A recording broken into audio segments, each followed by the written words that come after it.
بسم الله الرحمن الرحيم وصلى الله على سيدنا محمد أشرف الأنبياء والمرسلين وآله وصحابته ومن تبعهم بإحسان إلى يوم الدين. اللهم علمنا ما ينفعنا وانفعنا بما علمتنا وزدنا علما. ربي يسر لي أمري واشرح لي صدري واحلل عقدة من لساني يفقهوا قولي. Inshallah, this is a quick overview of what's known as al-Qawa'id al-Fiqhiyya, which is beneficial in terms of studying fiqh or the law in order to understand what the intentions behind the law are. So the first thing that should be understood is, although unlike the Mu'tazila, who were the rationalists, we do not believe that Allah subhanahu wa ta'ala, that He has to benefit His creation. The Mu'tazila said that Allah subhanahu wa ta'ala, that what He did had to be for the benefit of His creation. It was a wajib for Allah. Whereas we don't say that. Allah does it out of His bounty, not out of any obligation. So the first thing to know is that the Shariah and the Usuliyun, or the people of these roots, say that all of the sacred dispensations from Allah subhanahu wa ta'ala to the human are based on the preservation of 5 matters. All. So every sharia that was given to the human being was in order to protect 5 things. The first of which is deen itself. Because the human being is a homo religiosus, he is a religious creature by nature. The human being is a religious creature by nature. Human beings will act out ritual in every culture. This is something anthropologists recognize. Anybody who studies human societies recognize that every society has rituals.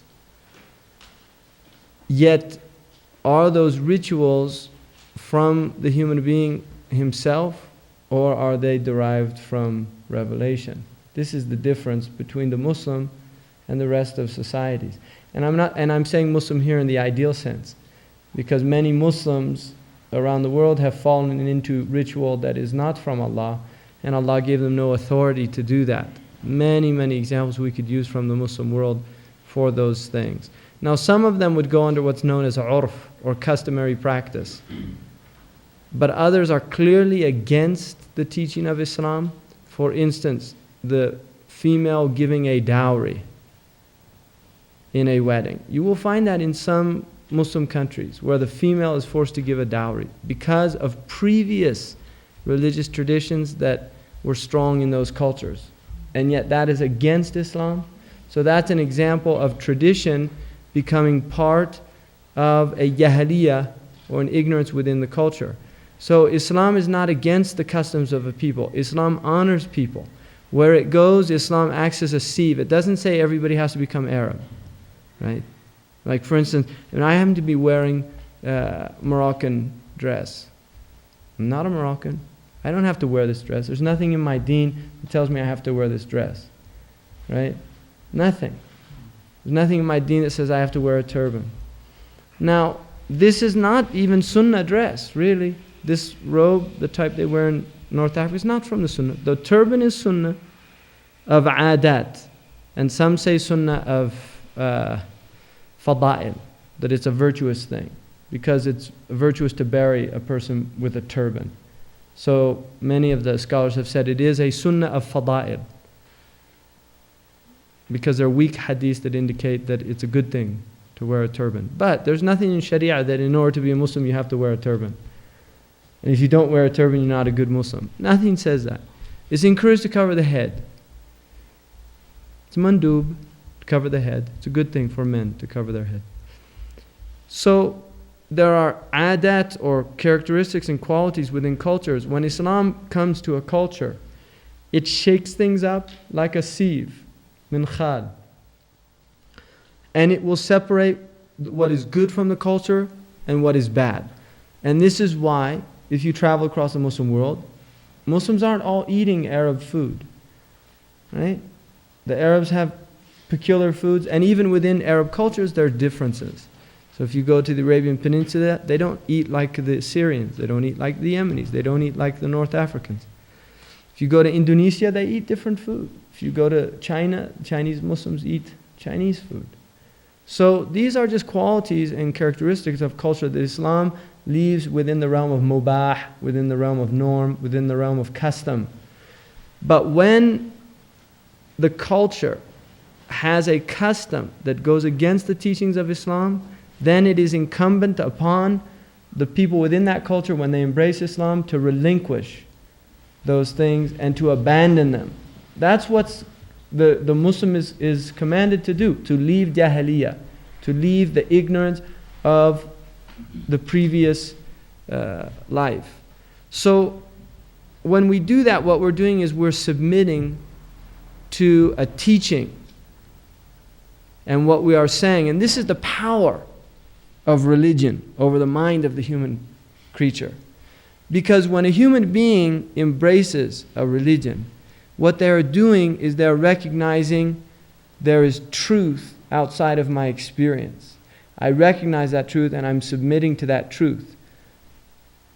And so a person who fully surrenders to Allah subhanahu wa ta'ala is willing at that point to abandon his previous or her previous worldview for the truth. And that's an amazing thing. And people have done it. Historically, people have done that. The human being can do that. If you look at when Islam moved to Africa, see, Islam civilized Africa in the same way that Christianity civilized Europe to a certain degree. Every culture is based on a book. It is the book that civilizes people. It is the book that brings consciousness to people. It is the book that humanizes people. And every culture has a book. And the book of Islam is the Quran. The book of the Muslim peoples is the Quran. So when the Muslims went to Africa, they went into cultures that had many, many jahiliyyah practices. And they abandoned those practices for the truth of Islam. But then the practices re-emerge. And this is an interesting phenomenon because we have to ask, where is this re-emergence from? Where is it coming from? To give you an example, I don't know how many people know about Burning Man. Anybody here know about Burning Man? Burning Man is a phenomenon in California that started, I think, about 10 or 15 years ago, where a man who had lovelorn troubles, he'd lost his girlfriend or something, and somebody told him, we should do something to get your mind off this. So they decided to build a 40-foot man of wood and burn him. Like, whatever gets you through the night, right? So they did this, and they took this huge wood man to a beach in San Francisco, and they reassembled it. And there was this huge man, and then they put gas and lit it on fire. And suddenly everybody on the beach came, and it happened to be the time of the solstice. All these people came onto the beach and they recognized something amazing is happening here. In fact, one woman actually put her hand into the fire and got severely burnt, touching this burning man. And this became a ritual that was repeated now every year. The last one that was, I think, is somewhere near Barstow or something. There were over 20,000 people there. And it's like a Dionysian. It's become like this cult, Dionysian cult. In New Mexico, it's the Zobra. Zobra, all these types. It's the Dionysian cult. They go and they dance naked, and it's a very, very strange thing. But the Burning Man is Wicker Man. You see, the pagans in Europe used to do this same thing. Build this huge man from wicker and fill it with offerings to their pagan gods and burn them. It was a ritual they did around the solstice. So where does that emerge from? For the Muslims, we would say this is shaitan bringing back his gifts to the culture. Really, there's something within the human condition where these things re-emerge again and again. And the thing about shaitan, which is interesting, is he is not original. Shaitan doesn't come he's always coming with the same thing. They slightly change and there'll be variations of them and things. But they're basically similar things. He brings a type of jahiliyyah to peoples. And for some reason, although there are similarities around the world, there are going to be different ones for different cultures and different peoples, because peoples are not the same and they're different. So this same phenomenon occurs within the Muslim cultures. A jahiliyyah reemerges that had been absent. It's almost like it went to sleep and then somebody wakes it up. And the Prophet cursed the one who wakes up a sleeping fitna. In other words, fitna can go to sleep, but it doesn't mean it's not there. And it can be aroused. So, the Shariah is the protection for us. This is what protects us. Allah says, if you disagree about a thing, فَرُدُّوهُ إِلَى اللَّهِ وَرَسُولِهِ. Take it back to Allah and His Messenger. ذَلِكَ خَيْرٌ. Right? That's better for you. Right? وَأَحْسَنُ تَأْوِيلًا. And that's the most perfect of interpretations, of understanding. So take things back to Allah and His Messenger. What does Allah and His Messenger say here? Now when we submit to Allah and His Messenger, what we are submitting to is we are submitting to the fact that Allah and His Messenger know what is good for us. Allah knows what is good for us, and He taught His Messenger what is good for us, and His Messenger communicated to us what is good for us. The Prophet ﷺ said, I did not find any evil except that I warned you about it. Nor did I know of any good except that I showed you the path to it.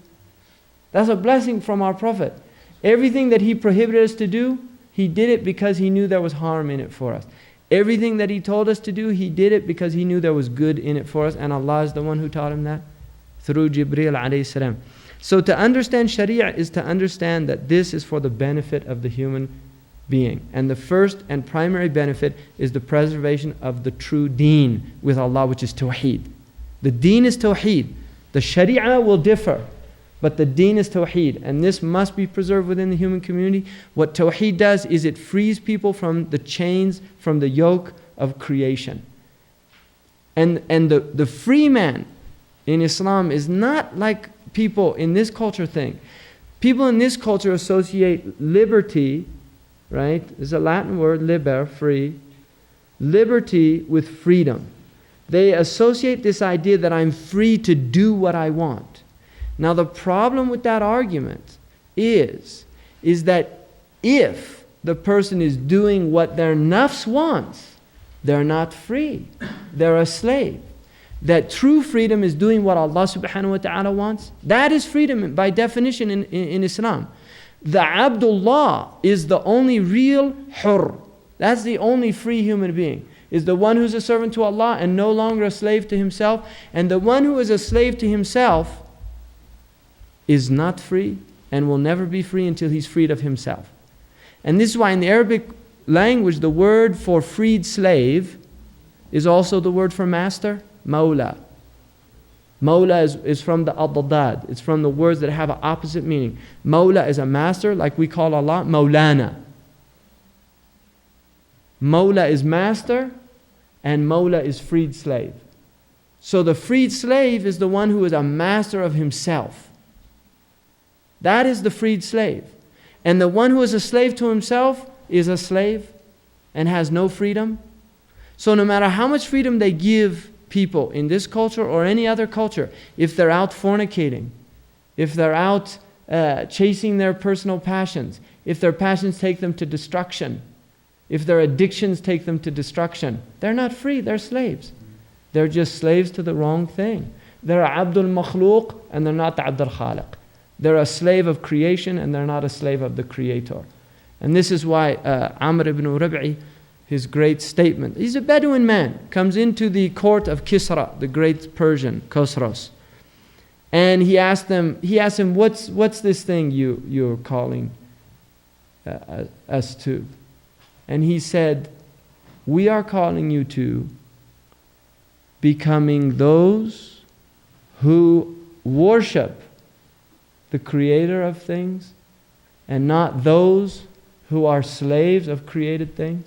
We are coming to free you from the slavery of things to the slavery of the Creator of things. And that's real freedom. And that's what Islam came to offer to the human condition.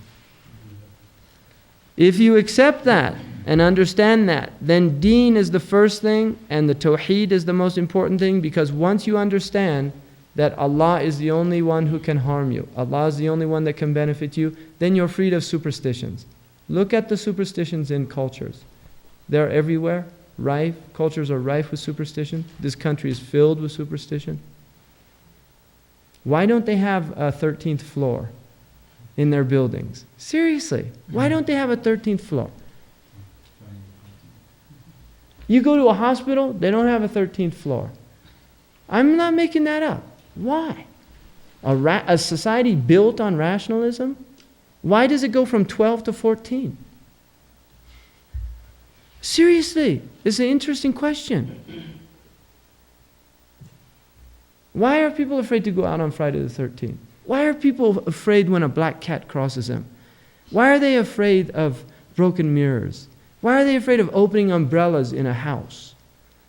This is really, there's people all over this country that knock wood, right? Have you seen people do that, right? Now, why are they doing it?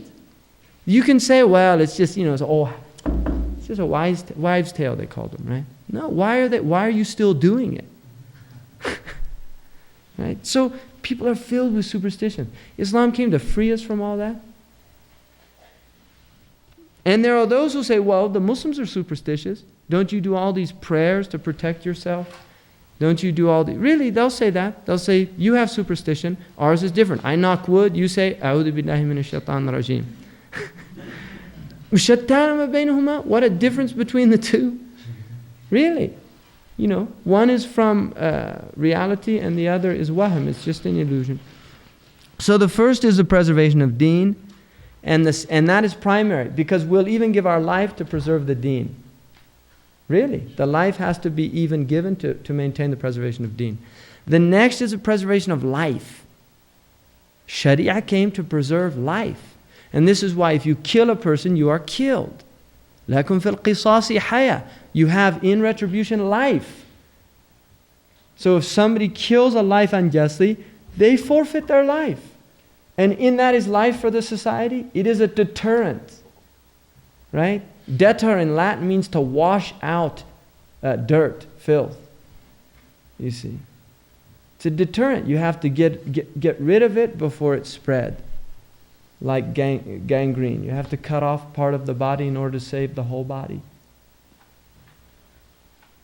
So, life is one of the things Shariah came to preserve, and it gave us rules to preserve life. And then it came to preserve nasab, which is lineage. People, it is a right of a human being to know who their people are. You should know who you're from. Like what happened in this country with the African black people in this country. And then in the 1950s, really it goes back to earlier than that, but the idea of attaching an X to the name. That was a statement.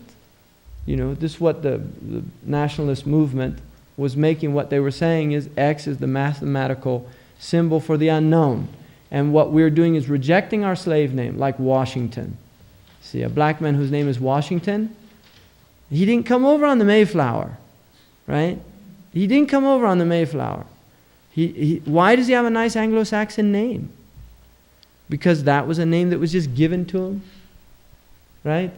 Some of the blacks, when they were freed, they literally just gave them the names. Washington, Jefferson, Carver, Smith, like that, just names. And some of them took the names of their masters, like that. So what they were doing is they were saying, no, we don't accept that anymore. We don't know who we are, but we know we're not Washington. Right? At least we know that now. They didn't know that for a long time, so that's a type of consciousness. But what they were saying is, we don't know, and this is a right that was taken away from us. It was taken away from us. They were literally stripped from their families. And that was erased from their consciousness. Because children were taken from their parents and sold into slavery. And this is what happened. This happened in this country. So a human being has the right to know his lineage, who he is, who your father is. And this is why in fornication the rules are so strong. Because with fornication that breaks down. And this is why a woman who bears a child out of childbirth, even if the father is quote unquote known, that child does not, out of wedlock. Even if the child is born out of wedlock and knows the father, right? And knows the father, the child does not take that father's name. Doesn't take the name. A bastard cannot say that's my father. By Shariah. Cannot say that. Even if you did a genetic test, anything. No. Ibn Zina has no lineage. By Shariah. None. Why? Because every religion, every deen has recognized marriage. Every deen. Marriage is the way lineage is preserved. The Muslims are polygynous and they are not polyandrous. Because a woman will not know if she takes more than one husband, who is the father of the child. And you can't say, oh, well, we could do a DNA test. 80% of the world doesn't have telephones. Right? You know, DNA tests aren't cheap. They cost a lot of money. Right? 80% of the world doesn't have telephones. So don't use this, the people of Bayan, they say, الشاذ يحفظ ولا يقاس عليه. The anomaly is something you keep in mind, but you don't use it as a standard to measure things. So, and Islam permits polygyny because the lineage can be preserved. If there's one progenitor, a woman will know, if she guards her private parts, she will know who is the father of her husband, who is the father of her child. And the child has a right. Now, if a man has an amma, which is a bondswoman, and the bondswoman only becomes impregnated, she becomes walad. Just by becoming impregnated, by missing a period, she's walad. If the child is born, the child is the legal son or the legal daughter of that man by Sharia. There are no bastard children in Islam. Islam came to eliminate that. You see? And one of the things the Prophet ﷺ said, if a culture, if fornication becomes prevalent in a culture, then prepare yourselves for the wrath of Allah. You see? And the wrath is in those children because they're filled with rage. And look at we've now reaching 50% in this country. Children born out of wedlock, we're reaching 50% or past. And look at all the crimes. Look at all the violence. There's rage. If you go into the prisons in this country and ask these men, they don't have fathers. They didn't have fathers. They don't even know who their fathers were. That is oppression. That's unjust. You can't do that to a human being. They have the right to know who their father is. And so Islam came to preserve that right through the prohibition of fornication and through the guidelines of Sharia in proper marriage. And this is why Islam recognized any marriage outside of Islam. If two people become Muslim, they do not have to renew a marital contract. Islam recognizes marriages of other deens. You see, it's as long as it is a marriage that is recognized by the custom of a people. But two people living together with no responsibilities, Islam rejects that completely. And people forget that in 1968, it was major news in this country that a woman on the East Coast was kicked out of her university because she was living in sin. 1968, kicked out of a university because she was living in sin. People forget how quickly morals have changed in this culture. There was an article in News and World Report about fornication, premarital sex. And what they were saying was even conservatives won't condemn adult consensual premarital sex. They'll condemn teenage sex, but they will not condemn consenting adults, because everybody's doing it, the article said. Well, why should the teenagers not do it if that's their example? You see? Why? And everything in this culture is saying have fun, enjoy yourself. The media is showing it, promoting fornication. Most of the television sitcoms and the films, they don't have relationships. Marriages are usually dull and boring on television, uninteresting. It's soap operas. What's exciting is illicit relations. Really? This is what they're seeing, and this is what they're being conditioned to believe. What would be the proper name for the child to call their stepfather? They keep their father's name. They can call the stepfather, what they want, nickname or whatever, but they have to understand that the stepfather is the stepfather. He is not a legal father. He's actually only a guardian. He's not a stepfather. We don't even have that term. We do not have adoption. And the reason for adoption is, see what happens. If I adopt a child, and my last name is Hanson, and that child takes my last name, 3-4 generations down the road, they forget that there was an adoption. And suddenly they think that's their lineage. So lineage is maintained in Islam. Islam abrogated adoption, did not allow for adoption. The Prophet ﷺ adopted Zayd, called him Zayd ibn Muhammad. It's okay to foster for... And fostering is, the Prophet said, I and the one who takes care of an orphan are like this in Jannah. He put his two fingers together. It's one of the highest things you can do. Right? Kafiru yatim is one of the highest things you could do, to take care of people that don't have parental care. One of the highest things in Islam you can do. But you cannot say, this is my son, this is my daughter. You say that That's a lie. That's a lie. They are not your son and daughter. And they're not your stepson, not your stepdaughter. You say, this is my guard, this is my, ward. Right, exactly. It's my you ward. said that the Prophet did... He adopted Zayd, absolutely. And he announced it at the Kaaba. So it is legal. No, that was abrogated. The Prophet ﷺ was prohibited to do that after. Yes, he did that before. Yes, absolutely. So what do you do? He did that before Islam. Are there any guidelines for adopting orphans? Are there any books or things that we could refer to, especially for this culture? Well, kafala in fiqh, kafala is what's called kafala, which is taking care. It's taking care of the needs of children that don't have those to take care of them. Highly encouraged. And do they explain how to deal with a child when they're infant? Like, what if we adopt a child who's infant? The child needs to know that the parents are not the original parents. Right, they need to be told that.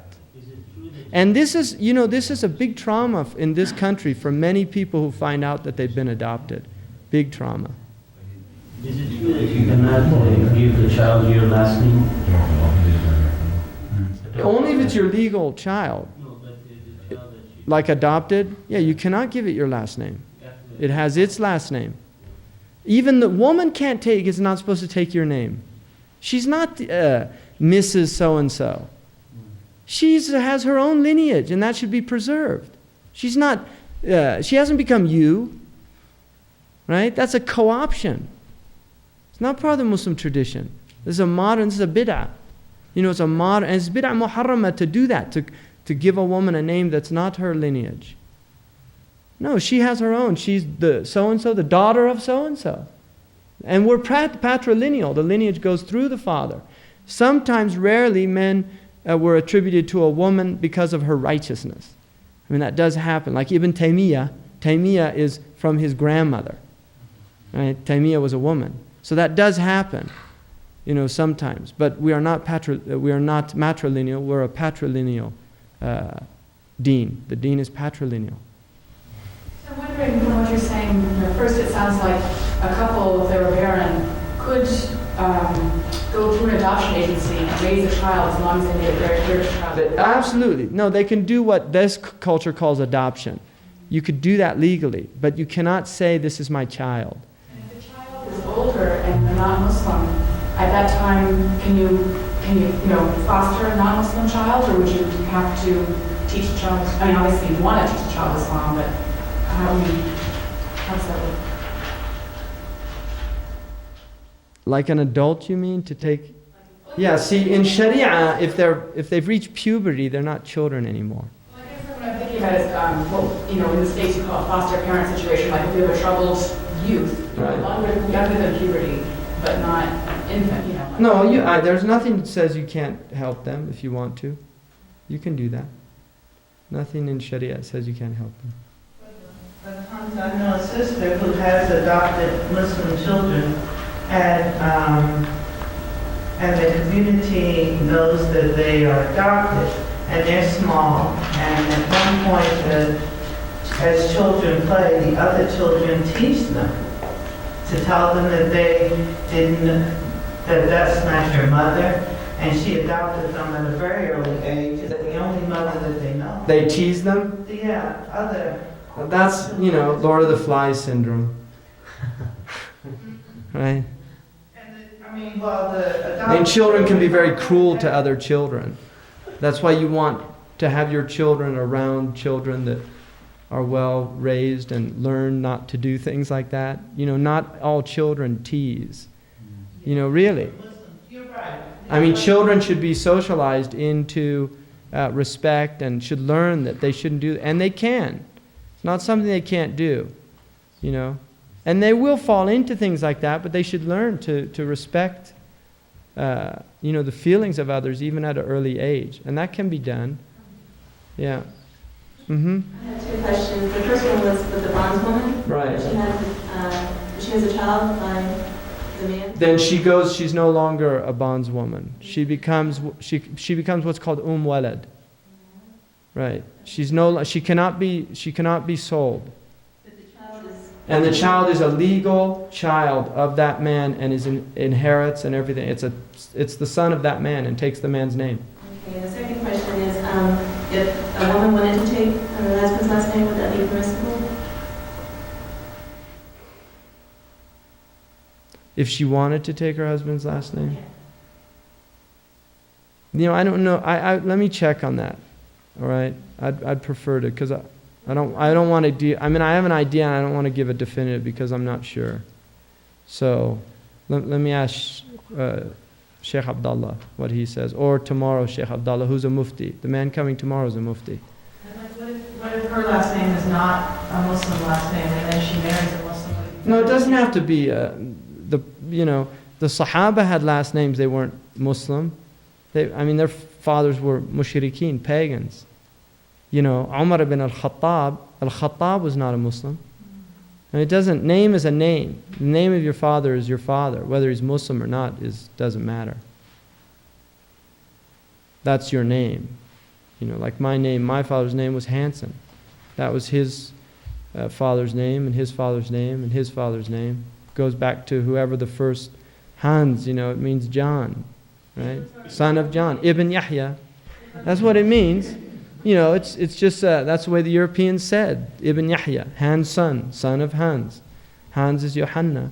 If our lineage is important in that way, then why when we convert do we take the names now? Oh, that's a first name, which is a choice. You don't have to take a Muslim name. If you become Muslim, you don't have to take, I shouldn't say a Muslim name, I would just say you don't have to take an Arabic name. Right?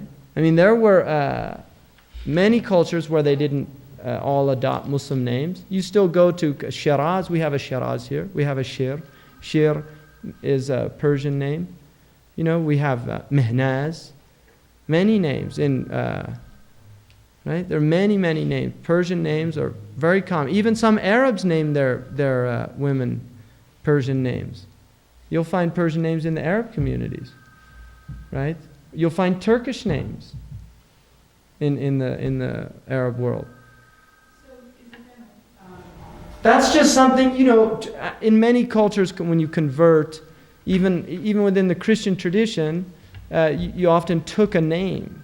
Like even within the Catholic tradition, when you go into an order and you read your vows, they often took a name of one of the righteous, the pious ancestors, so that they would become their name might have been Christopher or whatever, and then they take their vow, they become Paul, or they become Peter, or they become, even Paul's name was Saul.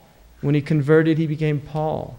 So this is just a tradition within many cultures. The Prophet did not change people's names unless they were bad names, because one of the rights of a child is to be given a good name by the father. So if he found somebody's name was inappropriate, he would change it. Like Shaqi means wretched. He said, no, your name's Sa'id, which means happy, felicitous. That's all. So if you want to take a name, you can take a name. If you don't want to, you don't have to. And there's an interesting book called Dawah in America, written by a Christian missionologist, which is people who study conversion. And he's actually not a Christian, he's a researcher. And he was doing this as an academic exercise. And one of the things he said in there is that he studied the reasons people convert, and I think he identified about 10 dominant reasons, and he said that Islam was uniquely the only religion amongst the religions that Americans convert to that had all 10 of the reasons. And he said, so he had to deduce from that the Muslims were just doing a really bad job at presenting their religion because they had so few conversions. But one of the things he said is he felt that Americans would not convert if they felt that they had to take Arabic names, right? And he actually felt that Muslims should, if an American does become a Muslim, they should just keep their American name. That was his idea, anyway. I mean, he's not a Muslim, but it's an interesting concept, you know. So Is it preferred but not required for Muslims to name their children? you don't have to name your child an Arabic name. Nothing in Sharia says that you have to name your child an Arabic. There are good names to name because of who the people were. And the Prophet definitely said, "Khairul asma ma ubida wa humida." The best names are those that have abd in them or have praise, like Mahmud, Hamid, Ahmad, Muhammad, sallallahu alayhi wasallam. Those type names. Hamid, right? Those are the best names. And Abdul Rahman. There's another riwayah that's Abdul Rahman. But you could, if you were Greek, you could name your child Demetrius. There's nothing in Sharia that says you can't do that, right? I actually thought about doing that, one of my sons. I didn't, but I thought my grandfather's name was Demetrius. You know, I thought about doing that. You know, Demi. Demi. It sounds too much like demon.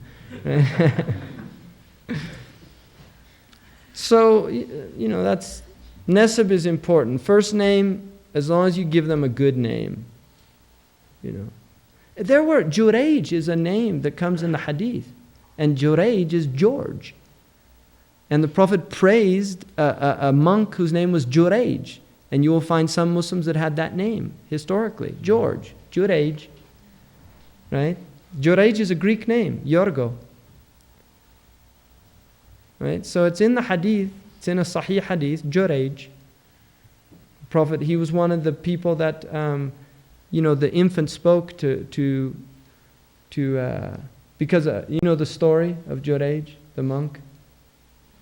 These people were very envious of him. And so they wanted to destroy his reputation. And so they paid a prostitute to go to his monastery, because he's a very righteous Christian. And she came at the night and she said, "I don't have a place to stay. Will you let me in?" And so he was, his humanity was there, but at the same time he was worried because monks flee the world, and women, that was symbolic of the world for monks in a lot of ways. So, but his humanity, the spirit of the law overrode the law. And so he let her into the monastery. And then she tried to seduce him. And he would put his hand into the candle to remind himself of the fire. So he did not sleep with her. But she went, and then on the way back she failed. But she met a shepherd on the road back. And she seduced him, and she became impregnated. And she claimed that Jurayj seduced her. So the people went and tore down his monastery. And then when the child was born, they went to the child, and the child said she lied. In the cradle said she lied. "I'm the son of the shepherd." And so they knew that Jurayj he was such a righteous man. That was a miracle that Allah gave to prove his innocence. And so they built him a monastery with gold and right? People are pretty horrific, right? Whoops, sorry.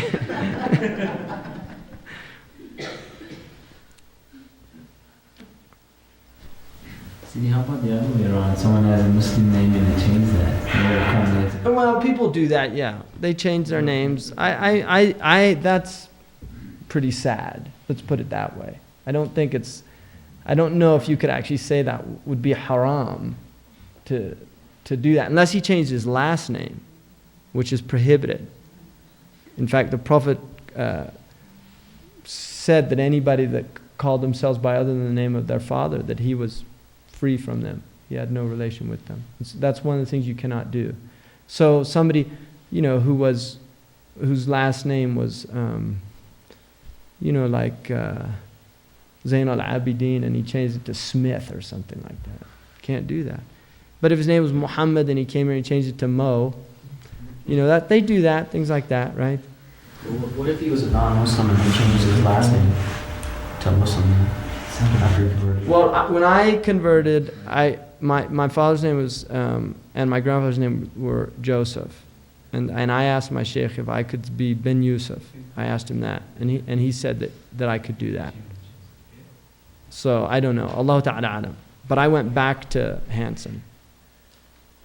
So for a long time, that's what I went by.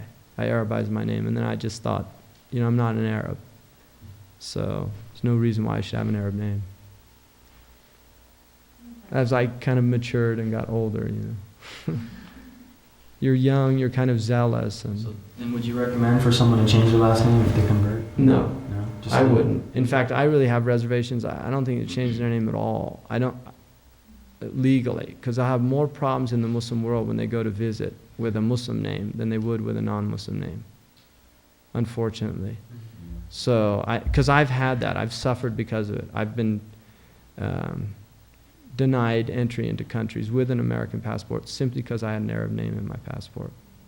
And I watched Americans go in next to me, right? So I just, why bring yourself that trouble? There's no reason why you should do that. There's nothing in Shariah says you have to change your name. If you want to take a Muslim name, that's perfectly fine.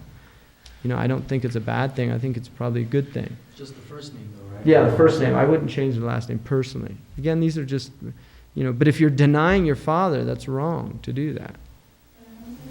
When you were talking about the African Americans earlier, because they received slave names, does that make it different in their case? Because that technically is not their... Yeah, that's a good point that you're raising. I think that's a very valid point. And I would have to think about that, maybe ask some people about that. But I think that's a really good point. In that case, do they possibly choose? I think that's what a lot of people do, like Malik Shabazz. He took that name Shabazz, and his wife Betty took that name as well. It would be difficult to trace that name or something back to your forefathers. Yeah. So lineage, right, is preservation of lineage, and then preservation of wealth, property. That is a right. It's a human right. And it's interesting. All property is theft. I mean, what a piece of sophistry that is. All property is theft, because you can't have the concept of theft without property, right? There's no concept of theft without property. All property is theft. Right? Yeah, that was one of Marxist ideas. All property is theft, right? The idea that everything should be communally. Communal property. One example that I've come across relating to that is a Muslim man, actually it was a man married to a Muslim. He was not a Muslim. She was a Muslim, and she was taking money without him knowing it from his wallet or things like that. And he was very upset about it. But the question came up, well, because for her, the money within the family was not property. It was she felt that it was the family. Communally owned. Community property. Yeah. Is that true within the family? No, not at all. Isn't the hand cut if one of the spouses goes into a locked thing owned by the spouse? No. That's very hard to within families, there's completely different, yeah. But Hind came and said that she used to take property from Abu Sufyan without him knowing. And the Prophet, because he said Abu Sufyan was a miser. And the Prophet ﷺ said, take it with him knowing. Take what you need. That you have a permission, you have a right to the amount that you need. But he should know about it. So that was the fatwa. Radiallahu anhum jami'an. So the idea that of preservation of property is that theft, the rules applying to theft, the cutting of the hand, that is radical. Right? The cutting of the hand is a very radical concept. Now, it has to be from a hirs, it has to be, like if we left something outside, like I left my bicycle outside unlocked, right? And somebody took it.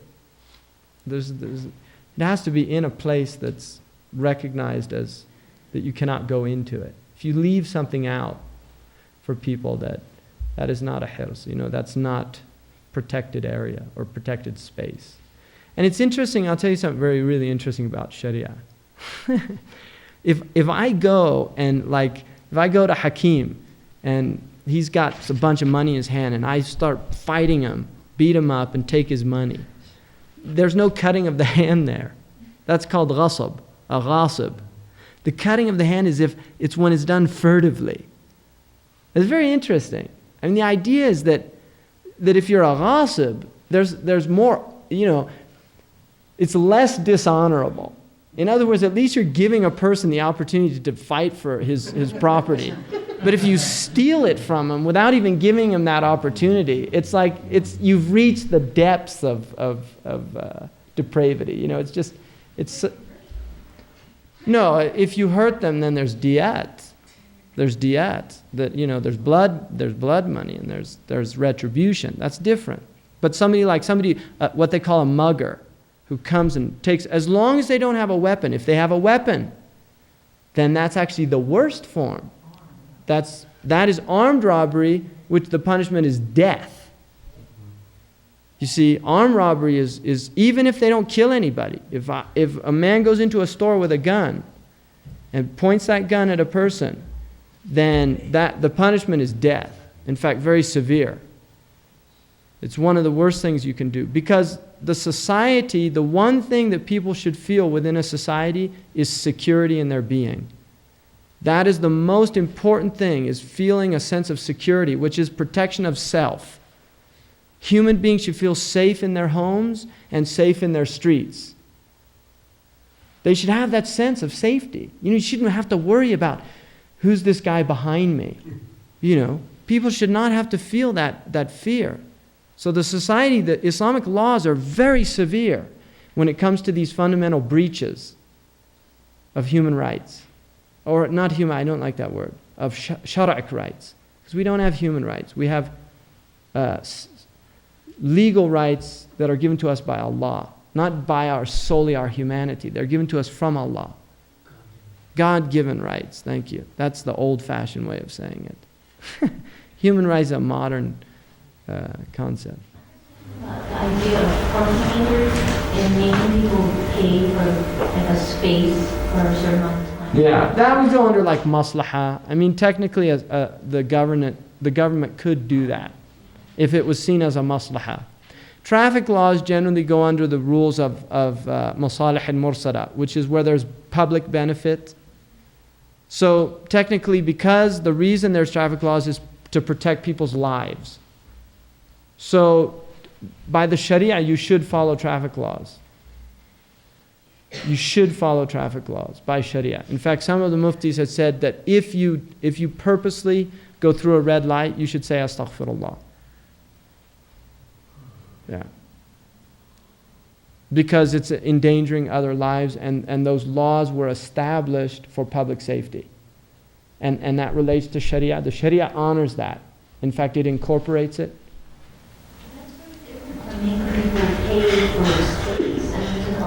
I know. And we're in the Bay Area, and it's really bad, right?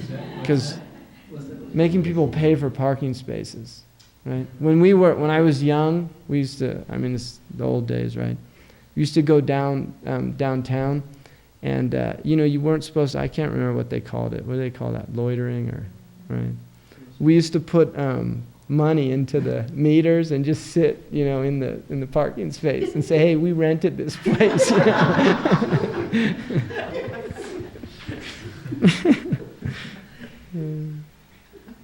Rebels without cause, right? How many people can sit in one place? That's the question. So the next is preservation of aql, of the intellect. You have to preserve the intellect, because that's where we were honored, with the intellect. So Sharia came to preserve the intellect. So it prohibited things that harm the intellect. So anything that harms the intellect, Sharia says avoid it, to preserve your intellect.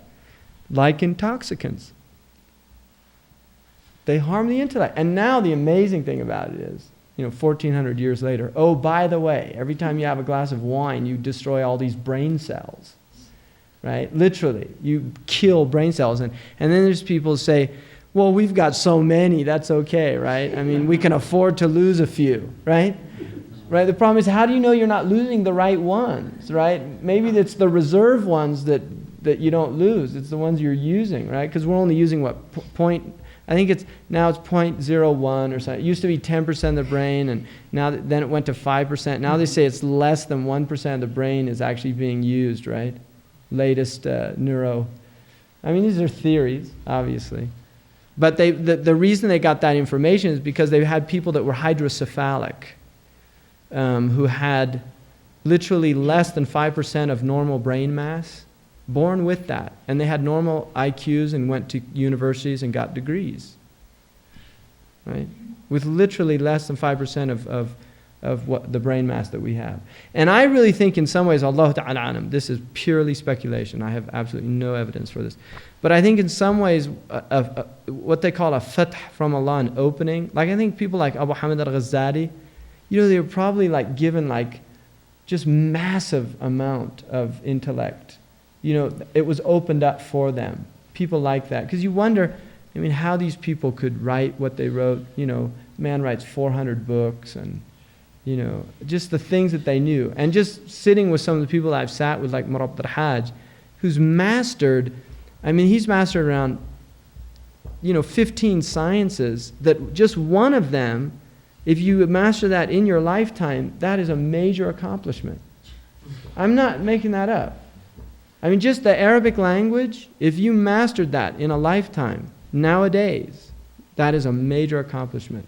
Because these so-called doctors, PhDs in Arabic language, they have nowhere near the mastery of these people in the desert. Really, they don't.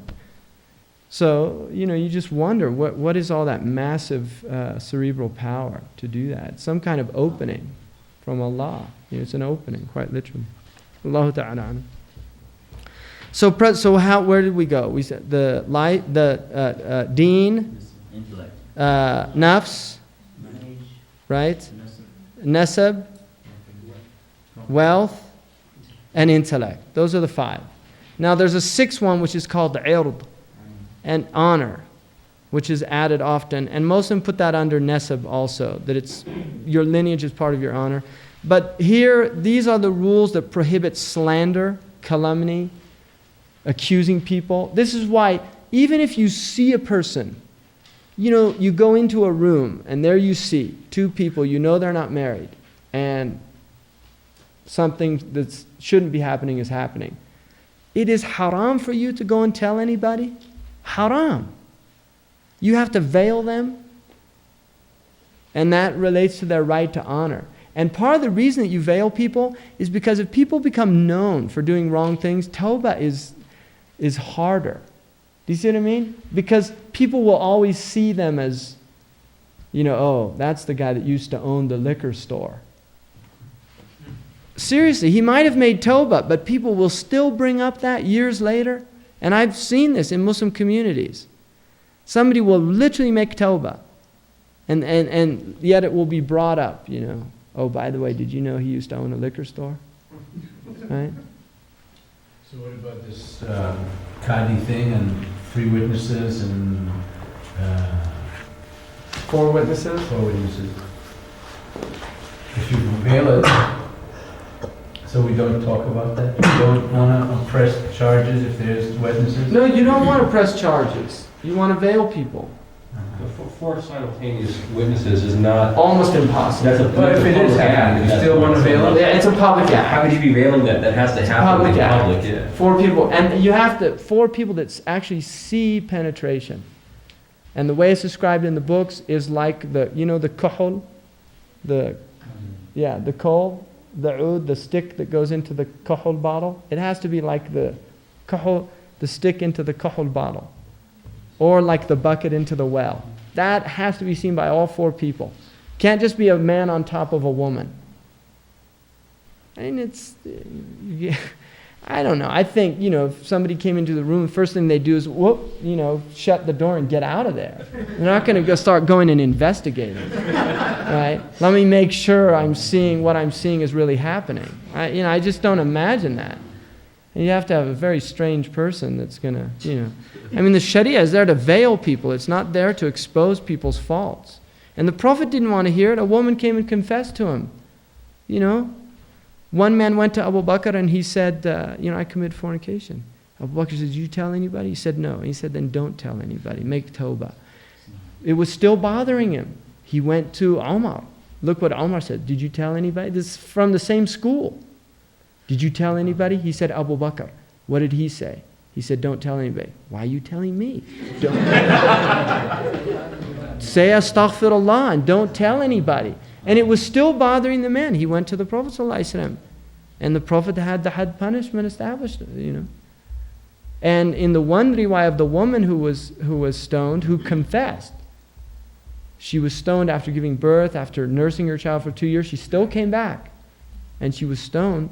And somebody mentioned something about her, cursing her, and the Prophet said, don't curse that woman. If her blood was spilt across this city, all of the people in the city would be forgiven. You know. In other words, that is a real tawbah. Right? So, and that's the thing, is those people wanted the punishment in this world, not that they, because if you have the had punishment, that's it in this world. It's finished. Whereas if you don't, you're in the mashi'ah. Do you see what I mean?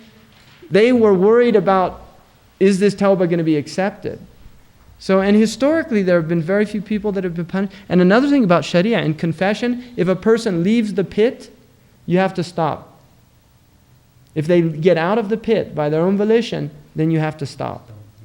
You can't continue to stone them. What about somebody who's still... There's a pit in which they're stoned in. And if they leave the pit, the people have to stop. They can't stone them. They only stone them as long as they stay in the pit. If they leave the pit, they have to stop. Because confession is, Allah Ta'ala anam. Is that complete gate? That's hajj, yeah. Even though we left before. What about somebody who steals? If you see somebody stealing, do you veil them or you scream? Well, if you know that they've stolen. If you see somebody... No, you should stop somebody if you're able to.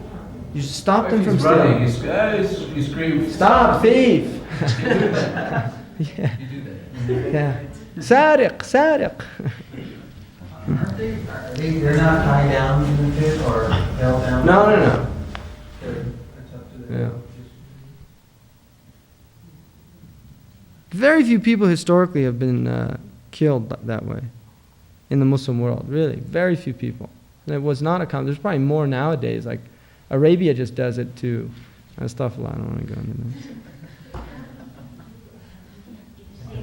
Yeah, there's no had punishment now. There cannot be had without Khalifa. Khalifa establishes had. There's no had punishment. And the other thing is, you can't establish had punishment in places where you have 80% unemployment.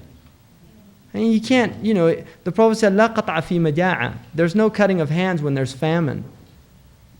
Sharia is, you're not trying to harm it. It's when you have healthy society, that's when the hudud are being implemented. Not when societies are totally dysfunctional. I mean, I've heard people say, no, that would be impossible to do in America. Well, that's true. You have to radically alter the American society before it's ready for Sharia. Right? Really. It has to be completely, radically altered. Understandings have to change. I mean, people need to be honored. People shouldn't go hungry. Shouldn't go hungry. That's a crime in itself, to have people in your society that are going hungry. That is a crime. Prophet ﷺ said, he does not believe the one who eats and his neighbor is hungry. That is not a believer. So this makes the implementation of Sharia somewhat of an abstract concept at this point in time. Absolutely. But it still has to be studied and understood for when the time comes.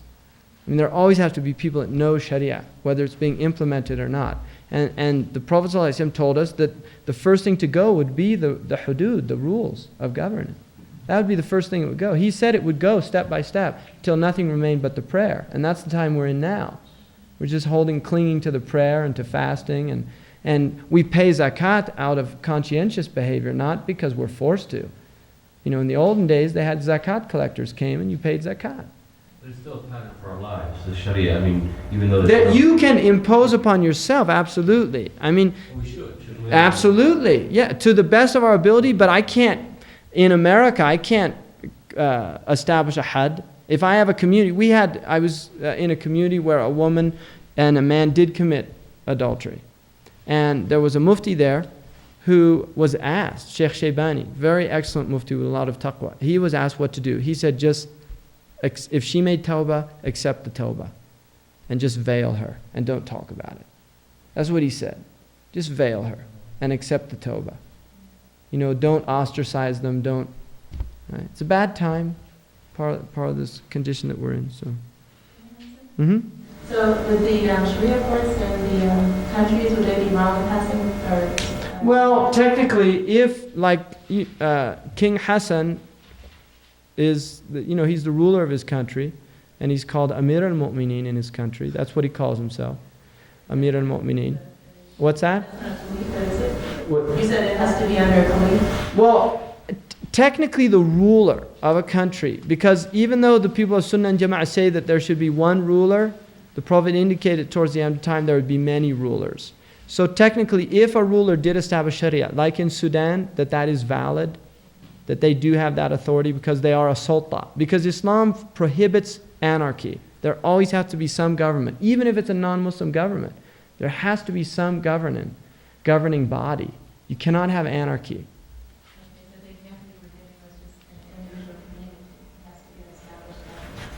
Yeah, you can, see, there's some communities in this country that want to establish had.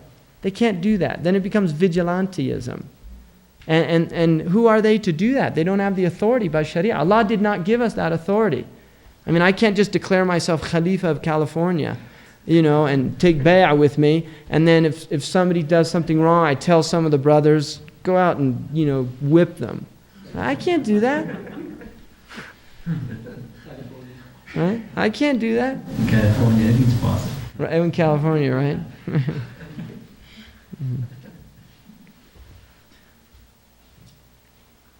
So those are the 6 mahfudat. All right, kulliyat al-khams.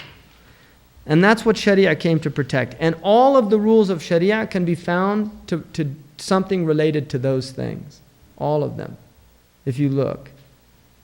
All of them. Like fasting is part of the preservation of deen because you learn taqwa. And it's also preservation of the body because you become healthy. Sumu tasihhu.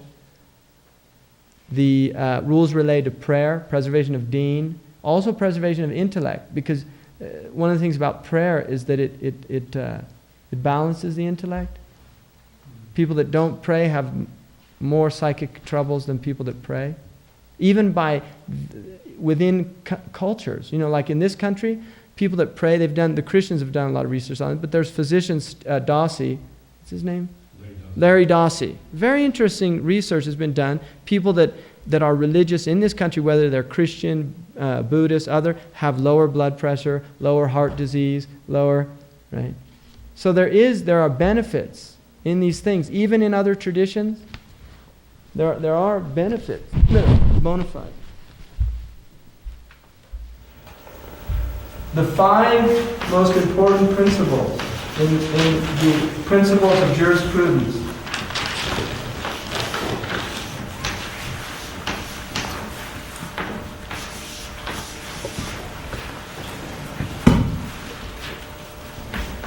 The first is that matters are based on the intentions behind them.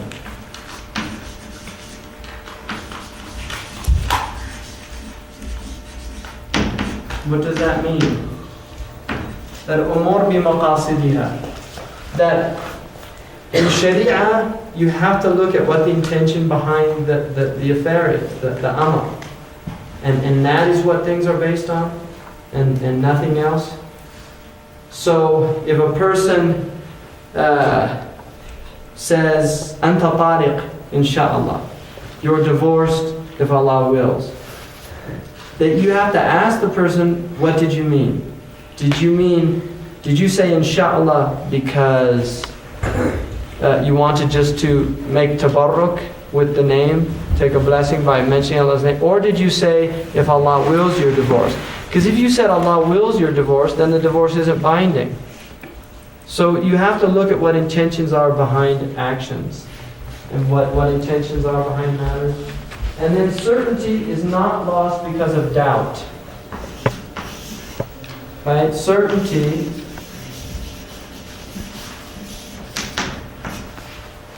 is not lost due to doubt.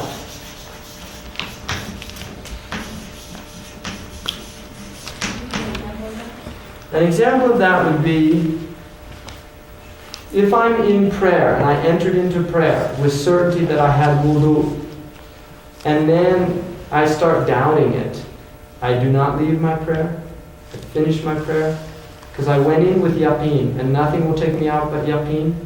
Now if after I finish the prayer I still have doubt, and I start thinking, no, I'm not sure, then I should do the prayer over. But the doubt itself does not take me out of the prayer. Right? So yaqeen is the foundation, certainty is the foundation that is not removed by doubt.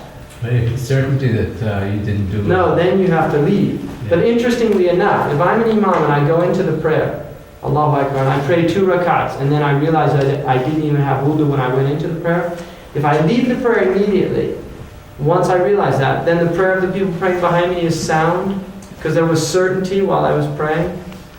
Can I ask a question? Say like if you're praying that you're not sure if you miss a part of your prayer and you finish the prayer? Yeah, that's a good point. Then what you do is you build on certainty. So that's a good example. Certainty is not removed by doubt. So if I prayed, say I'm praying my prayer, and then I'm up and I say, is this my 4th or my 3rd rakat, right? Well, then what would you do? You would base it on 3, because with 3 you have certainty. So you base it on 3 and you would pray an extra one and then do the forgetful prostration. So you go back to wherever it was that you had. Exactly, the last certainty that you had. What if you end the prayer? Then you would get up and finish. If you said salam and you're still sitting in the same place and you have doubt, if it was 3 or 4, you get up and do a 4th one. So if the imam leaves, what happens? Somebody else has to go become imam at that point? They don't have to. The imam can there's 3 possibilities. The imam can do what's called istikhlaf, which he pulls somebody from the group, or the group can push somebody forward if he doesn't, or they can all pray on their own. Can the imam come back? You know about the man. He was doing the prayer, and he realized that he didn't have wudu. So there was a very righteous looking man in the front line, and he pulled him ahead. And he went, he did wudu, and he came back. The man still hadn't done anything. So he went up to him and he said, "What are you doing?" He said, "I'm saving your place."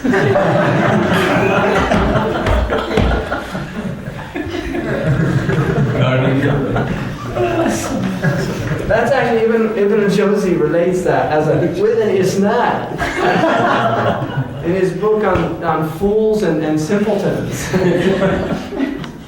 It's a true story. And he relates it with isnad. He wrote a joke. He said, "I heard from so and so that he was actually there and this happened." One of them was there, and one of the he said they saw a righteous man, and the people praying. They said, "You go ahead and lead the prayer for us." And he said, "Oh no, I'm never imam unless I have wudu."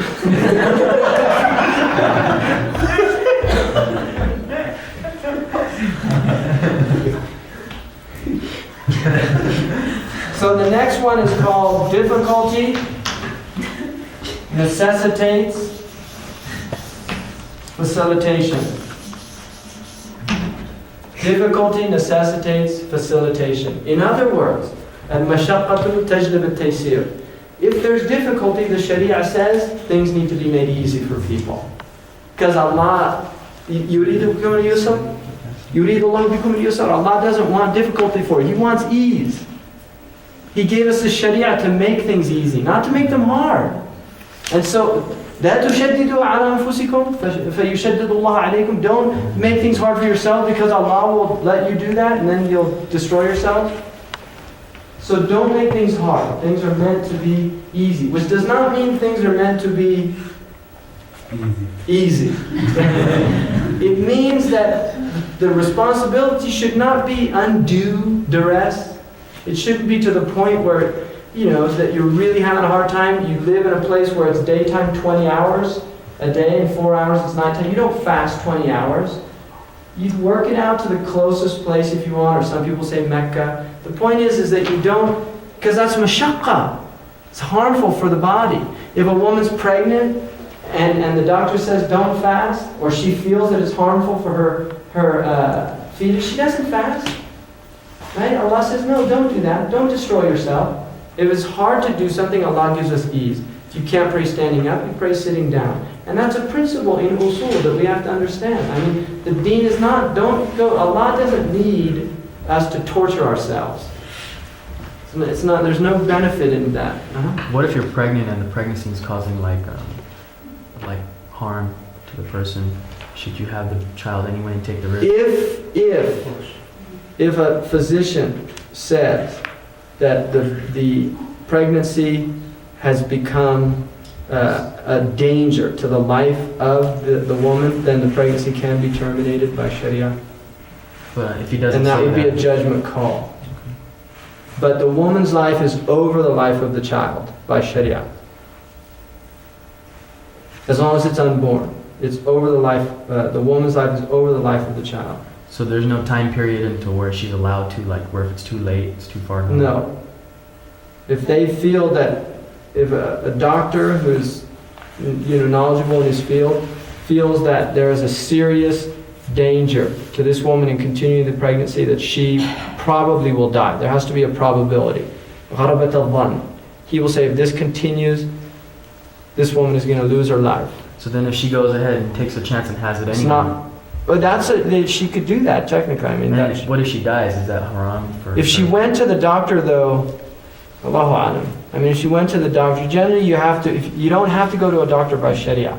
But if you go to a doctor, then it becomes binding on you to follow the guidelines of the doctor. You don't have to go to the doctor. If you're sick, there's nothing in Sharia says you have to go to a doctor. But if you do, then it's incumbent upon you to follow the guidelines of the physician. Anything? What's that? Anything that says, I mean, if you go to a doctor. Well, I mean, if he says, you should eat a little less or something like that, I mean, But if he says, look, you have diabetes, and if you take sugar, you're going to kill yourself. Sugar becomes haram for you, and it's a tahrim aradi, it's a tahrim that's related to circumstance.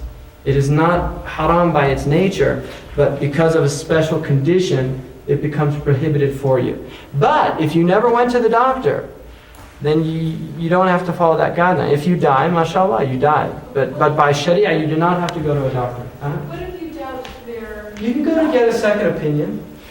Nothing in Islam says you can't get a second opinion. Go to a homeopath, right? Nothing in Sharia says you have to follow one school of medicine. Just like you don't have to follow one madhab. There's different madhabs in medicine. Chinese madhab, right? Imam Yellow Emperor. Right? Homeopathic madhab, Imam Hahnemann. And you can follow different madhab of medicine. You don't go to a witch doctor, like voodoo or something. It has to be based on real, something real. Back to the difficulty facilitation with your children. You have children of age, and they say it's too difficult to wear hijab to school, and they're in a public situation. Should you should you facilitate that? And that's Yeah, that is not, I wouldn't know. You see, because first of all, they don't have to go to school by Shariah. There's no law in Shariah that says you have to go to school. All you have to do is learn your fard ayn by Shariah. That's it. There's no law that says you have to have a BA. Right? Really? There's no law in Shariah says all you have to know. You don't even have to be literate by Shariah. You have to simply know the basic rules, know how to say Fatiha, and these things, right? So if somebody's in school, I mean, I really think it's very detrimental to send our children to non-Muslim schools. I think it's detrimental to send them to Muslim schools. I think schools altogether are detrimental. Right? Now, some people say I have very radical ideas about education, but that's where I am. Sorry about that, you know. And I'm not. My opinion is just my opinion. It's not based on. I mean, I'm not just saying this to be like, you know, radical or something. Really, I'm not. I mean, it's based on thinking and studying the matter. And I am willing to sit with anybody who's done as much deliberation and reading and studying as I have about the situation. But somebody who just comes and they're completely brainwashed by the very system that I'm saying is really bad for the Muslims, and they start telling me that I'm wrong and they haven't looked even at any of the literature out there. I don't, there's no basis for argument, there's no basis for discussion, right? I mean, somebody, you know, I had a friend of mine, he's a hardcore technologist, and I told him, look, let me give you some books. If you read those books, we can talk about this. But if you're going to come to me with your ideology, I know what your ideology is. I've studied it, and I'm not convinced. But I've studied people from, like MIT, you know, Langdon Winter, he's a professor of the philosophy of technology, you know, Jacques Ellul, others, who have very serious critiques about technology.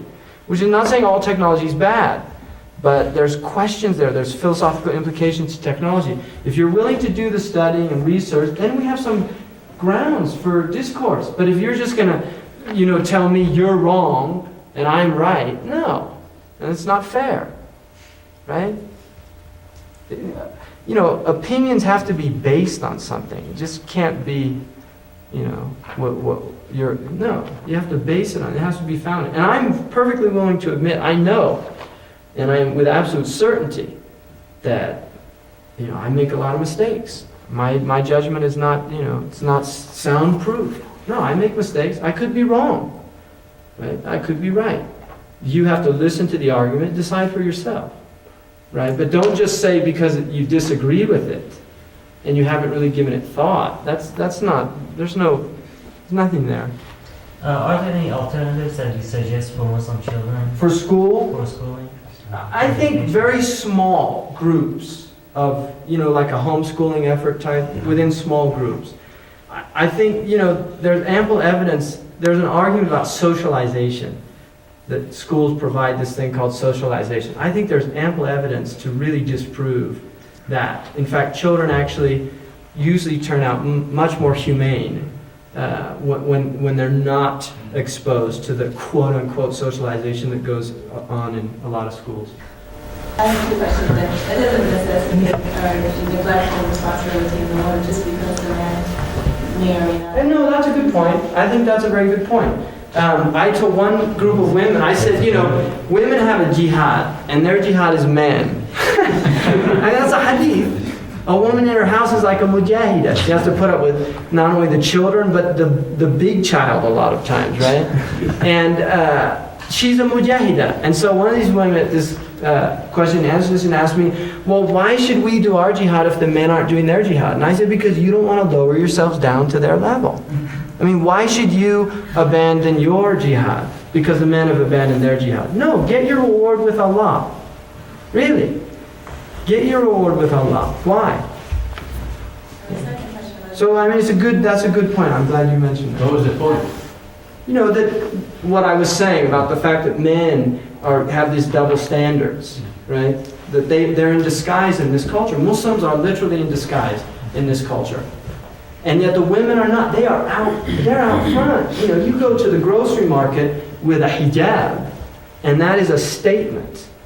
I mean, my wife went to this bank, and she was getting her own account, because her money's her money. It's not my money. She was getting her own account, and the teller, the woman said to her, "That's so nice that you're able to do this."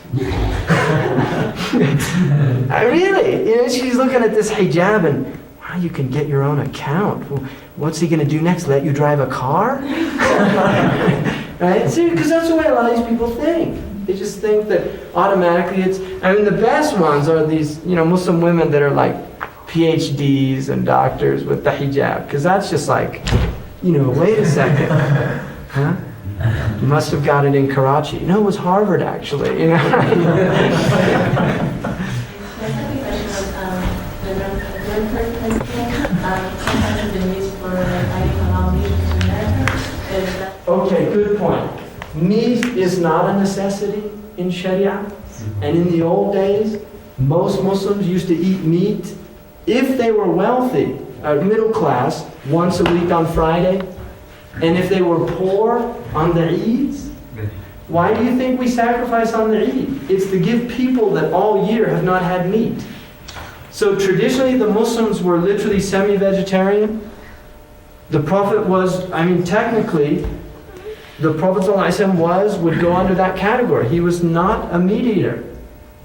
Most of his meals did not have meat in them. And the proof of that is clearly in the Muwatta when Sayyidina Umar says, beware of meat, because it has an addiction like the addiction of wine.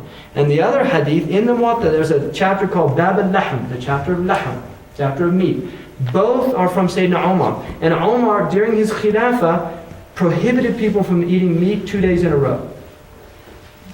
He only allowed them to eat every other day, and the Khalifa has that right to do that. He did not let people eat meat every day. And he saw one man eating meat every day in the Muwatta, and he said to him, every time you get hungry, you go out and buy meat. Right? In other words, every time your nafs wants meat, you go out and buy it. And the man said, Ya Amir al-Mu'min, ana qarim, which in Arabic, qarim means I love meat. He's a carnivore. He loves meat. And Sayyidina Umar said that it would be better for you to roll up your tummy a little bit so that other people can eat. Now Umar, if there was a prophet, after the prophet, it would have been Umar. And that is really verging on prophecy, that statement. Because if you study modern meat industry, you will find out that a lot of the famine in the world is a direct result of the overconsumption of meat in countries like the United States and Canada and Europe.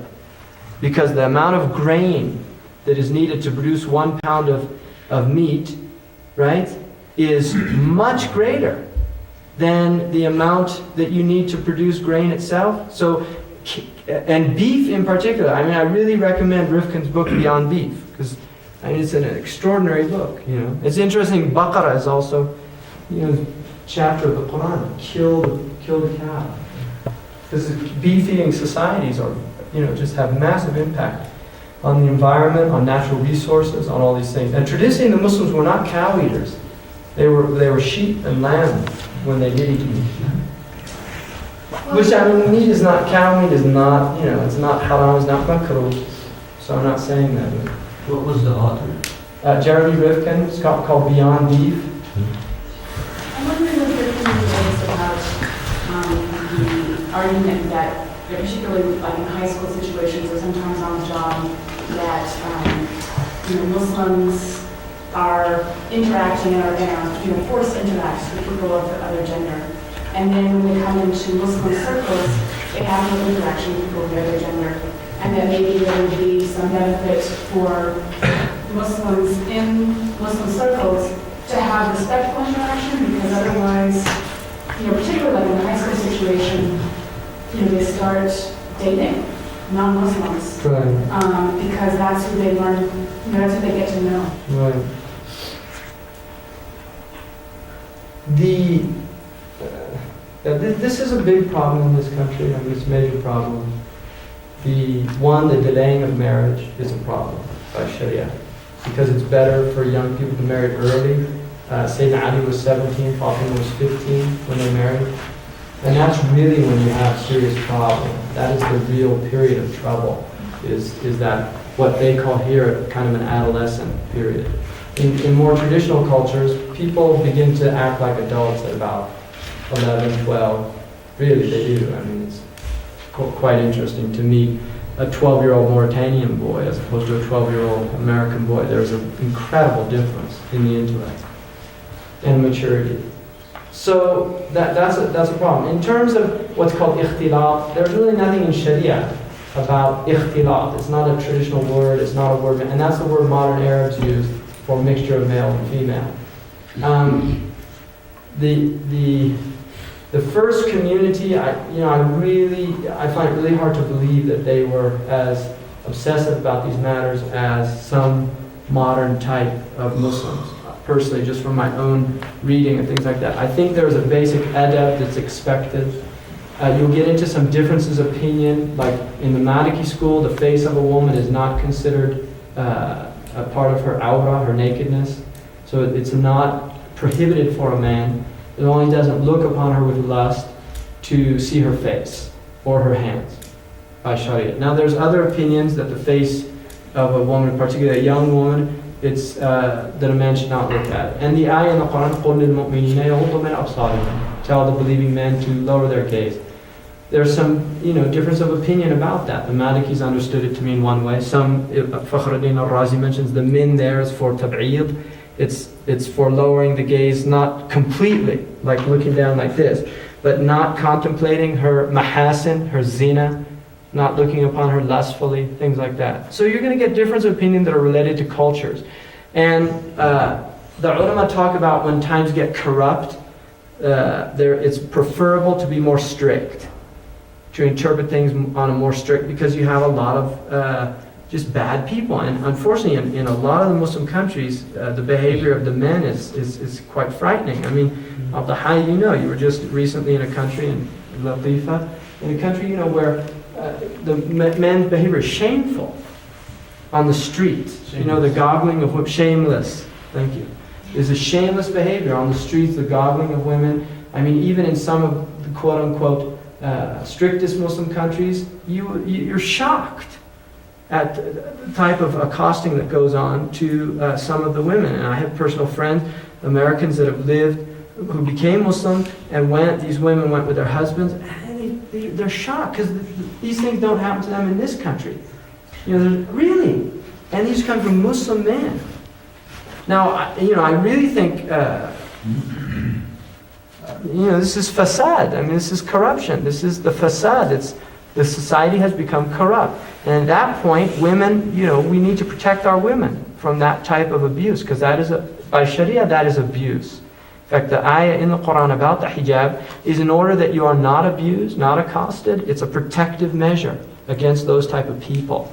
Now, in the Muwatta of Imam Malik, and if you don't think Imam Malik is from the Salaf, right, then who's from the Salaf? Because he's from the Qurun al-Mushahada bil-Khayr, from those periods of time that the Prophet testified to their uprightness, and he was from the most virtuous of those people by the consensus of the Ummah. In the Muwatta, he was asked about, what do you think about a man, can his wife sit with his company and eat with them? And Imam Malik said, I don't see any harm in it if they're correct, if there's adab. They don't become frivolous, there's not, improper intimacy, there's not, right? And a woman can come in to the gathering and do these things according to Imam Malik radiallahu anhu, as long as there's some basic adab done. So, I think beware of extremes, I mean, Imam al-Busayri says, beware of the two extremes of satiety and hunger. And then he says, and maybe hunger in many cases is worse than satiety. In other words, to go to the extreme of deprivation is often worse than going to the extreme of overindulgence. So if we become too Puritan, right? This is what happened in this country. They became Puritans. And boom, now look at the country. We've gone to the complete opposite. Muslims are balanced. We're the middle people. You know, if you have this type of Puritanism in a culture, what happens is it goes to the opposite. And people become, so in our quote-unquote most Puritan of countries, pornography is a major problem.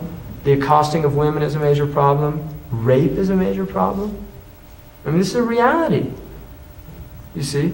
So Muslims traditionally very balanced cultures and balanced societies. And, you know, I've been in cultures where they're very Muslim and there is interaction between the men and the women and they don't have these social problems. But it's done with adab, there's not like a complete, you know, oh, how you doing? And, you know, it's done with adab and things like that. Another question on your principle 3. For example, like in America, it's difficult to go to school, and so in college, rather, some people take out loans and they say that because it's a necessity of society to do that, is that true? Well, what do you think? You know, people take out usury loans to go to college. Right? Is that permissible?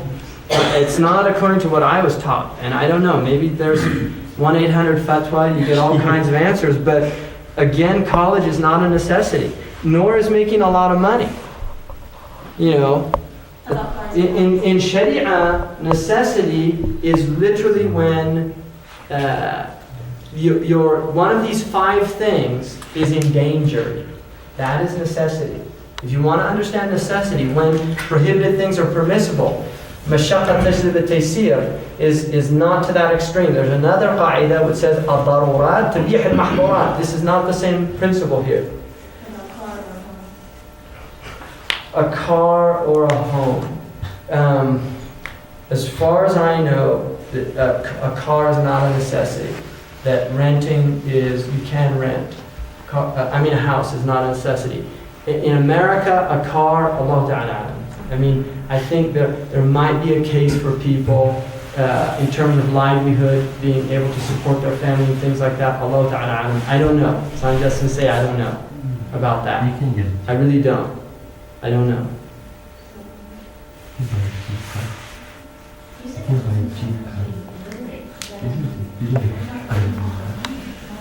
Muslim, it's mustahab to learn how to read the Quran.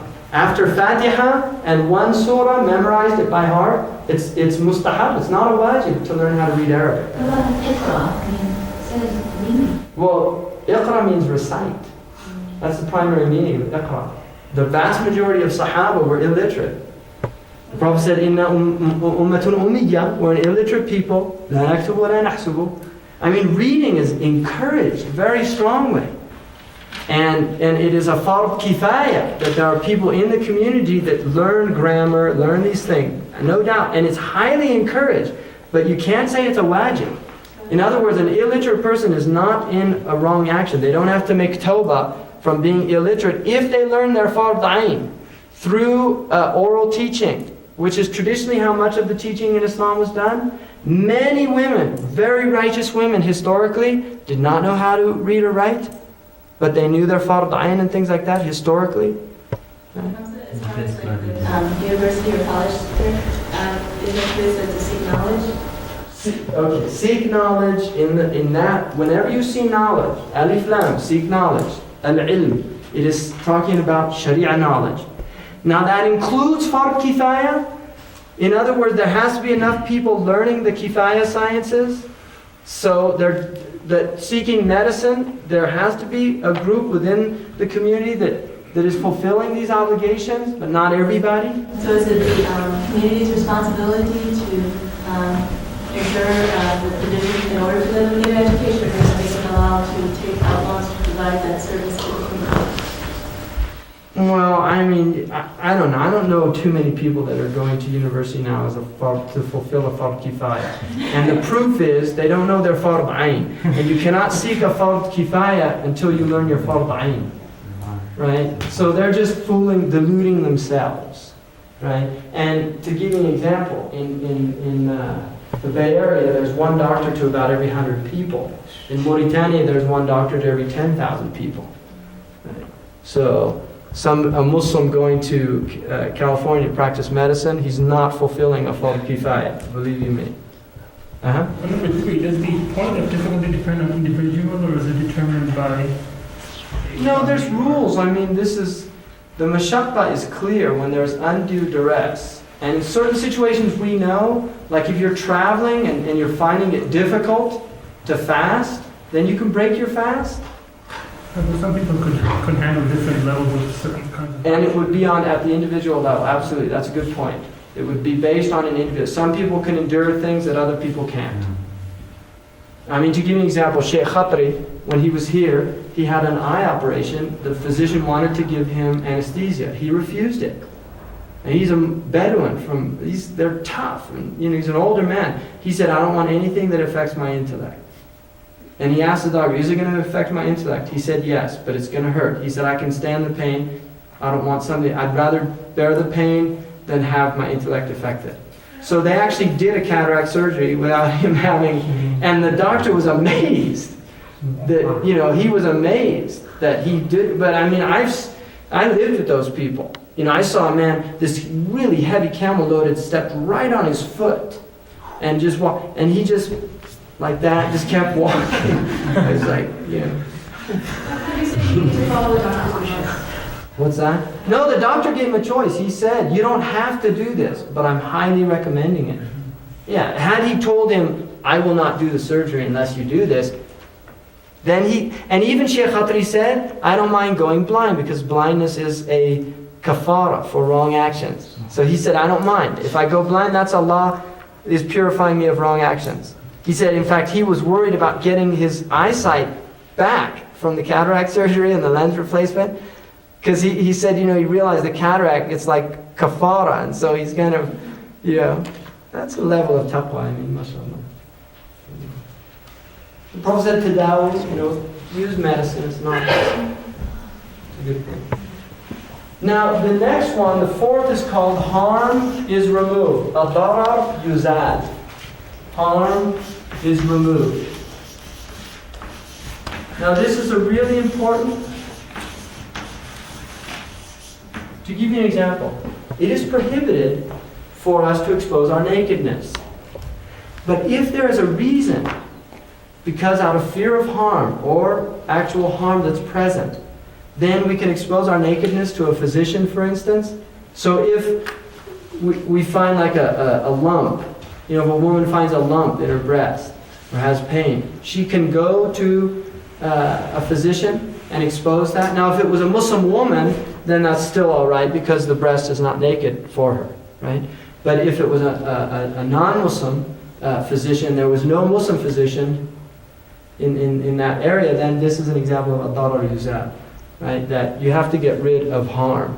So it's permissible to do things that, in order to remove harm from people. Is it different between Muslim woman and non-Muslim woman as far as nakedness? The nakedness of a Muslim woman to a non-Muslim woman is the same as her nakedness to a non-Muslim, to a man. Yeah. Her nakedness to a sister is the nakedness of a man to other men. Between the surra and the rukla. I think it's the same in Shafi'i. Yeah. A Muslim woman should wear her hijab in the presence of non-Muslim women. Yeah, she should not wear her hijab. Except if it's a family. Family's alright. Non-Muslim family.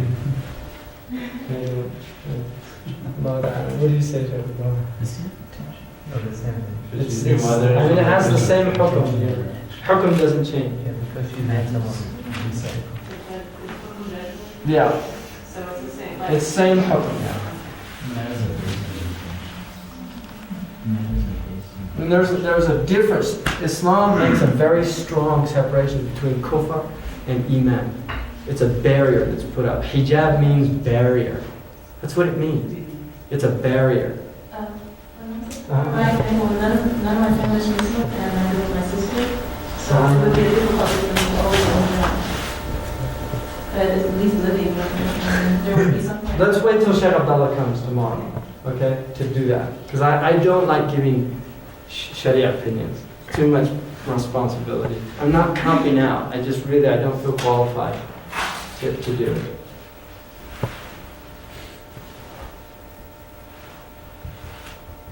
And then norms are binding is the fifth one.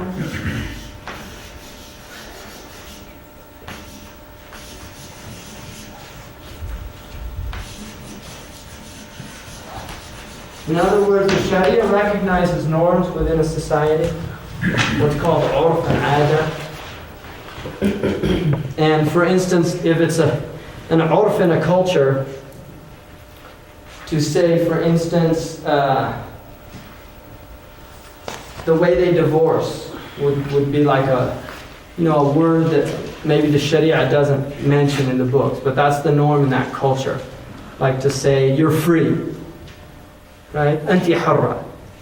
And that's the way they say you're divorced, then that's binding. You can't say, I didn't say anti taliq. Right? He used a local customary practice, and that is binding if So if you say it in English, it's... even if it's in English. Right. You know? Like here it's, we're through. Right? In America, we're through. That's it. We're through. Right?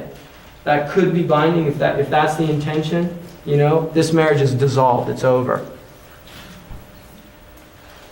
So, and that's why a qadi has to know the language of a people.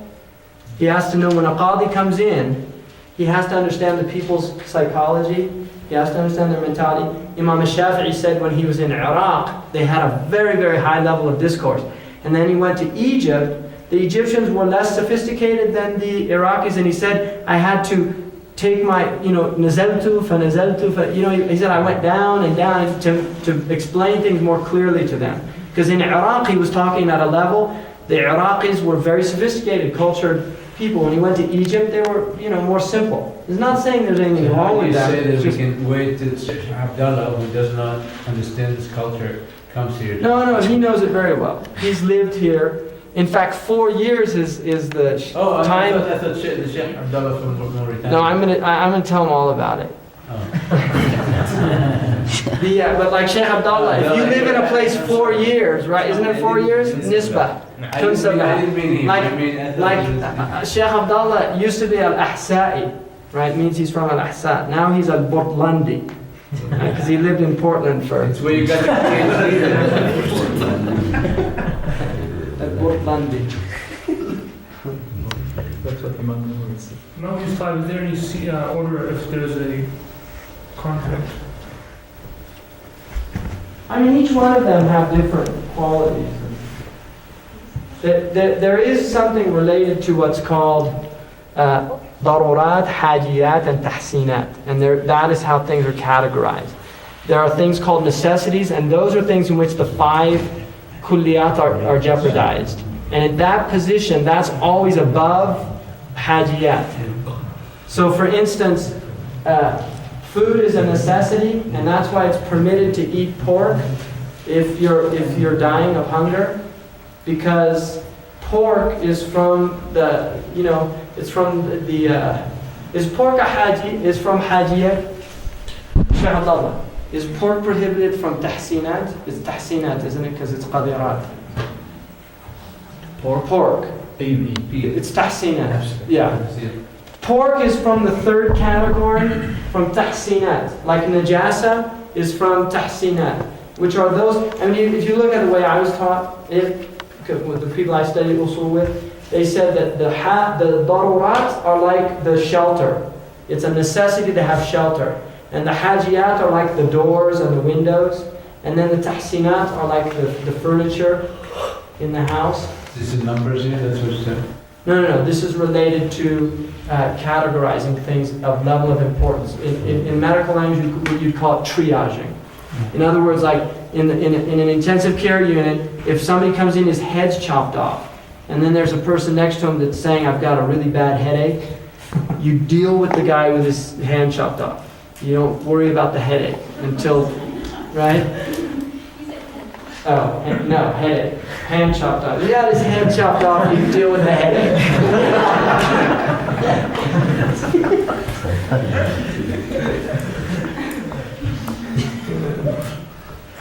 So, what time is it?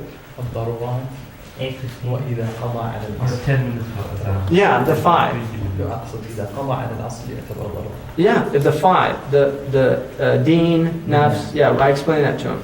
The darurat are related to if they will jeopardize any of those 5 things. That moves into darurat. And the hadiyat are those things that are Make you live and make you live. Yeah, it would be undue duress. And then the tahsinats, makes life it's just not enriched.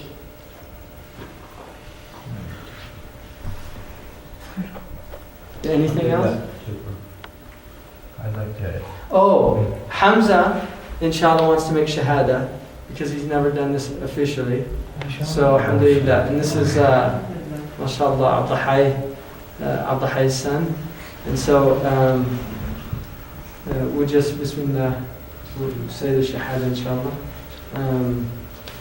Just repeat after me. You know the shahada, so repeat after me. I know he knows everything, so he's doing this, based on knowledge, and so I don't have to go over 5 pillars or anything like that. So we just say, in presence of Allah subhanahu wa ta'ala as our witness, and then the Muslim community, ashhadu an la ilaha illallah wa ashhadu anna Muhammadan Rasulullah.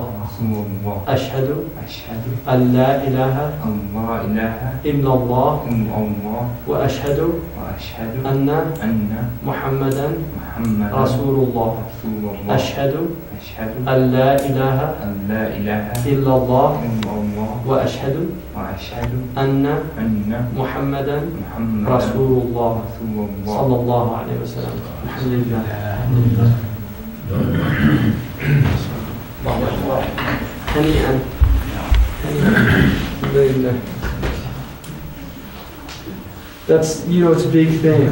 Shahada, great thing, it's a big thing.